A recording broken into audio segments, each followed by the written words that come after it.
the way you kind of set yourself up there was that you picked up the challenges. So you started the first challenge, Borneo, and then it wasn't baby steps because that's a huge first step to make. But then it wasn't just a case of right, I'm going to go to Borneo, I'm going to quit my job right now and then train for X months until that. But you did it in a quite sensible manner. But then there was still the fear of like, okay, now there isn't that structure. Which, like I say, I was a similar kind of thing. My parents were like, you're going to be a doctor, you're going to be a lawyer, you're going to be something, and went through that process. Went to university, did the thing, did the career, pivoted away. So that's something, not having that structure you had ingrained for your whole life. I Mm. can understand why it's terrifying. I can understand why it's disconcerting. I understand why it's that splash pool that you get at the end of the Uh-huh. slide. But I love it. But you did. But at least you did give yourself some structure. You were testing the waters in different ways, right? So it wasn't necessarily just like I'm going to up sticks now and move to Borneo forever and live in a tree. It was thought out strategically. Yeah, and you know what? You just figure it out. And what I realize is like when you have that incredibly strong vision and why, like I think there's a quote and it's like if you have a strong enough why, you'll find the how.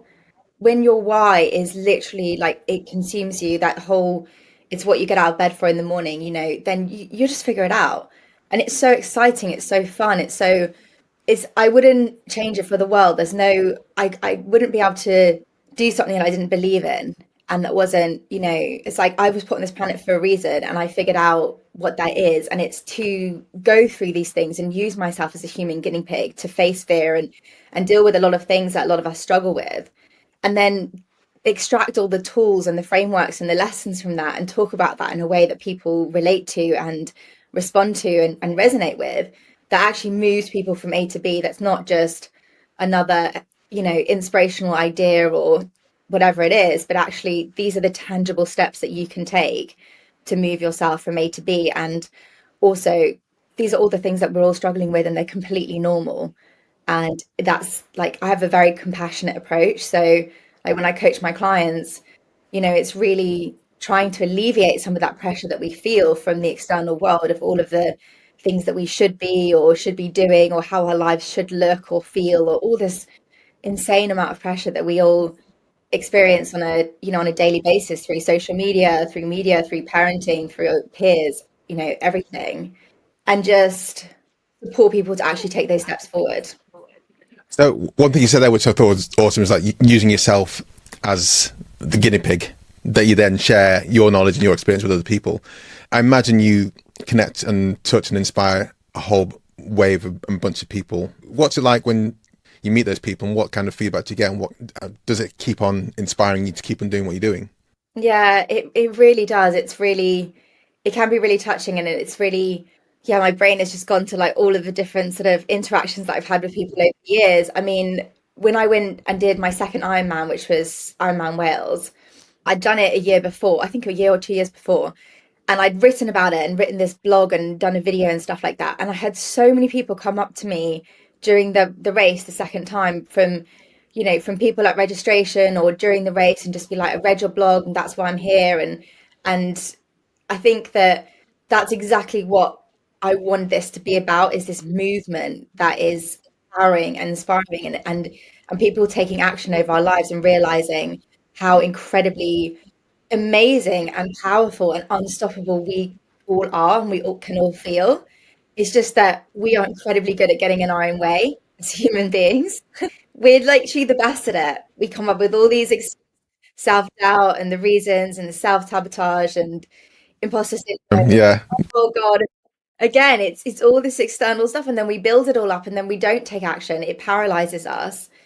And I'm like, but we're missing out on so much. And I get to see people who've broken through that and that I've been a catalyst in that, then like I'm so happy. And one of my favorite things is, so I told you one of my challenges that I did was cycling London to Paris in 24 hours.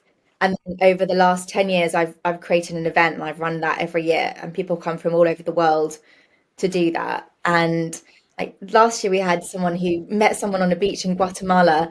He told him about it, and then they came. It's so interesting hearing the stories. Like, how did you find out about this? But that really, really is incredibly special. And some people have come back and done that like five, six, seven times, Oh wow. and they come back for the community and for the people that they've met on it. in previous years. And when we've still got a group chat that was from a ride 2 years ago, and people are messaging in it like every single week. And when I look at it, and some of the people have their photo of them at the Eiffel Tower as their WhatsApp photo, just you just know how much it means to them to be able to have achieved this. Like, some people will write and they'll be like, "This is the best thing I've ever done in my life." And I think that's it. It's like everything that I do, like, I will never promote something or create something that I haven't done myself. It's like, this experience changed my life. I want to create this for you to experience the same as well. So yeah, I feel very lucky to be able to do what I do.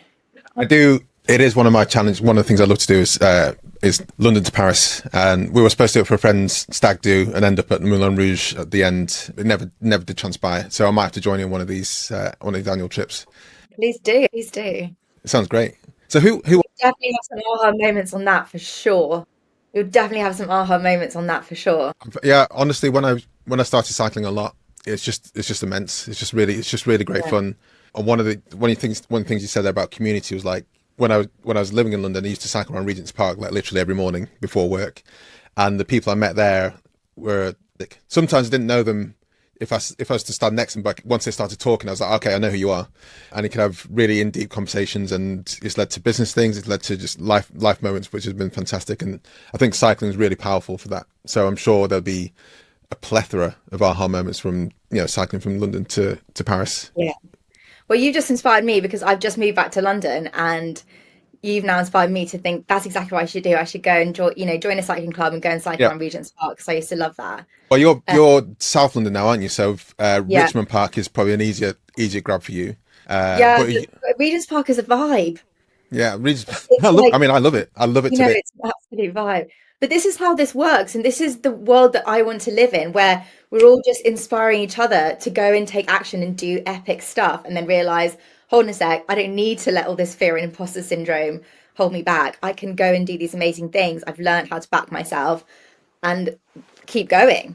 This is what fires me up. This is the world that I want to live in.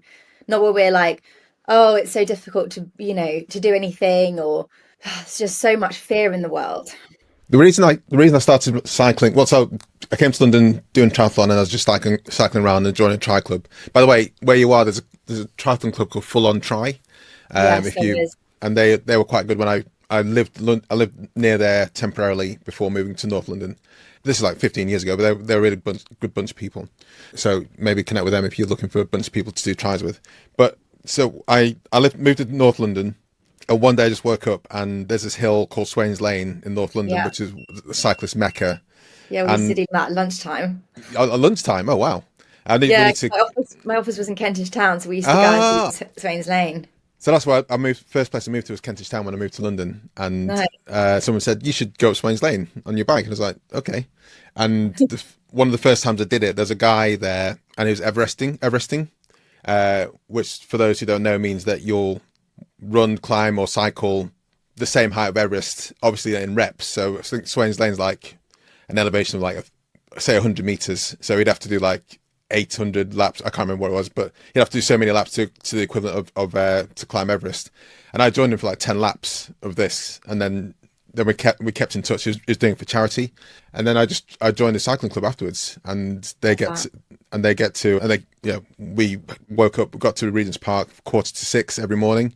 Sometimes it's a hard session, sometimes it's just a laugh, and I really sometimes I think about what I would have done if I hadn't got up that morning to go up Mm, Swains Lane like 10 times if I hadn't met this person.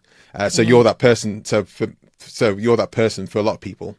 You're the person Everesting. You're the person that wrote the blog about Wales Ironman and inspired people to come and join them and move things in directions which they wouldn't necessarily have done so had they not met you or had they not heard of you. So that's amazing. One of a better superlative at the end there. Who are your clients? Who helps you out? Who do you kind of connect with to help you do the things you do, and helps you essentially inspire other people? Well, my first brand partnership was Adidas. So when I after I quit my job, about a year and a half later, I decided again to throw myself into the deep end, and I did this challenge called the Alpine Coast to Coast, where I climbed the highest mountains in the eight Alpine countries that I went between by bike. So I cycled between them. And it took me 32 days. Talking about the Everest, it was 5 times the height of Mount Everest. And no one else in the world has done that. And that was extraordinary. And that really put me on the map because before then I'd kind of been in my London job saying, oh, I want to quit my job. I want to live in the mountains. I want to do all these adventures and challenges.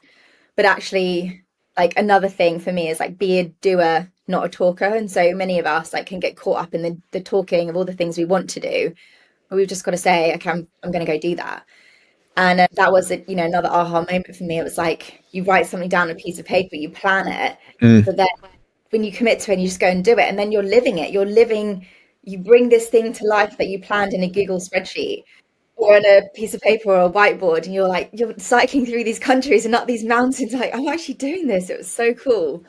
And because I have a background in business development, so I kind of got to use that and to build relationships with a lot of really extraordinary brands. I was an ambassador for Kellogg's for a year or so and got to help them with this whole powering you message, which was really extraordinary opportunity. And for me, when I do that, it's all about community activation. So I mentored a group of 5 people to do their first half marathon, and we had training sessions together and brunches and a WhatsApp group. And one of the guys on the program, he wrote me after as like a 4-page kind of testimonial about how it had changed his life. And I think, so many of us don't have in our lives people who want to go after the same things and have that same energy and that same drive. So being able to create those communities is what I've realized like is so powerful for people, to be around somebody that, believes in the same things and is willing to go after it as well.